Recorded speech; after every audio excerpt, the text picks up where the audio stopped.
3 महिने 4 महिने 7 महिने फॅट तुमचं पाहिजे आपल्याला 17% फक्त ते 38%, 17 2 34 म्हणजे 2 पटीच्या दुपटीच्या पुढे गेले 38% झाले.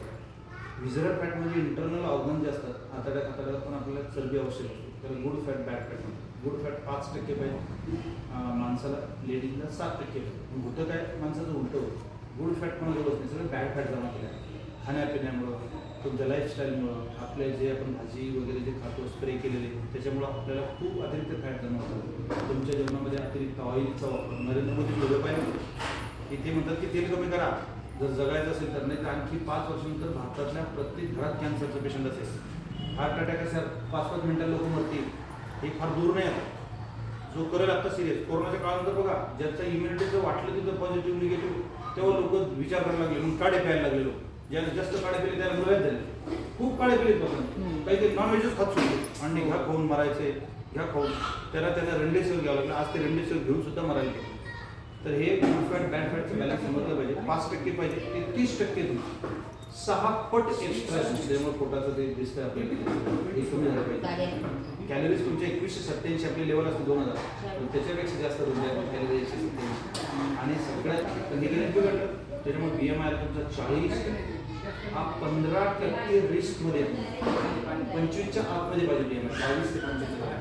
तिथे जर कंट्रोल असेल तुम्हाला BP शुगर थायरॉइड हे काही होत. आता सध्या काही आहे नाही, काहीच नशीब. पण आता बघा तुमचं वय आता 50 चाललं, आता होऊ शकतं की आता पण झालं नाही नशीब. पण आता उद्या सपोज तुम्हाला BP चालू झाला किंवा शुगर चालू चालेल नाही मला नाही, पण ते बघा आता वेळ कोणतीच सांगून येत नाही. बरोबर, आता आईला शुगर वयानुसार होऊ शकतं. तुम्ही आता 50 किलो झुकताय बरोबर, त्याच्यामुळं आपल्या शरीरामध्ये कॅल्शियम डिफिशियन्सी येते. शरीरातले अवयव आपले हळूहळू जसं वर पहिल्या सुरुवातीला तरुणपणामध्ये तसं नाही होत नाही. त्यामुळे आपण थोडंसं प्रिव्हेंटिव्ह राहायचं, आधीच काळजी घ्यायची. दवाखान्यात जायच्या आधीच आपण थोडंसं वाढलं म्हणजे जवळपास 13% वाढले. पोट पाठवलं म्हणजे 15 ते 26.7, 11% वाढले. हातामध्ये म्हणजे 20 ते 37%, 17% वाढले दंडामध्ये. आणि पायामध्ये 20% म्हणजे 38, पोटऱ्या मांड्या इथं 18% फॅट एक्स्ट्रा आहे. आता हा जो पिवळा झोन आहे डेंजर झोन सगळा, तर हे कमी झालं पाहिजे, हे वाढलं पाहिजे. उलटं झालं, मसल पॉवर पाहिजे तुम्हाला 37 ते 25, 12% मसल तुमचे डाऊन. तुम्ही खूप फॅट येतात तर खूप ताकदवर असं नाही. जो व्यक्ती खूप फॅटी उलट तो कमजोर, तो एकदम तरतरी त्याची ताकद जास्त. पोट पाठीवर 30% म्हणजे 15 निम्मेच आहे. आता मसल ज्या वेळेला आपले डाऊन होतात त्यावेळेला आपण आजाराकडे जाण्याची शक्यता नाकारता येते. तुम्ही निम्म्यात आले. त्यानंतर हातामध्ये पाहिजे 25 ते 31 आणि पायामध्ये पाहिजे 50 ते 42, 8% मायनस. हे चित्र जर बदलायचं असेल तर तुम्हाला ज्या गोष्टी सांगू त्या प्रॉपरली आजपासूनच फॉलो सुरू करा. तुम्ही चहा बंद करा, फ्रेश स्टार्ट करा, न्यूट्रिशन 2 टाइम यूज करा. न्यूट्रिशनवर जेवढा पैसा खर्च करतात 1-1 रुपया लिहून करा. तर मी या ट्रीटला एवढे पैसे घातले, त्या ट्रीटला त्याच्यात किती फायदा झाला.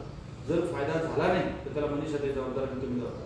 आणि जर फायदा पैसे देऊनही तुम्हाला 1 रुपयाचा रिझल्ट नसेल, नियम जर फॉलो केले, सगळे पैसे वापस देण्याची जबाबदारी असेल.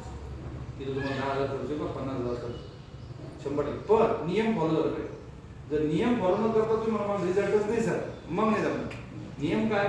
खाण्यापिण्याचे नियम, उठण्याचे नियम, वर्कआउट करण्याचे नियम, न्यूट्रिशनचे नियम, या सगळ्या गोष्टी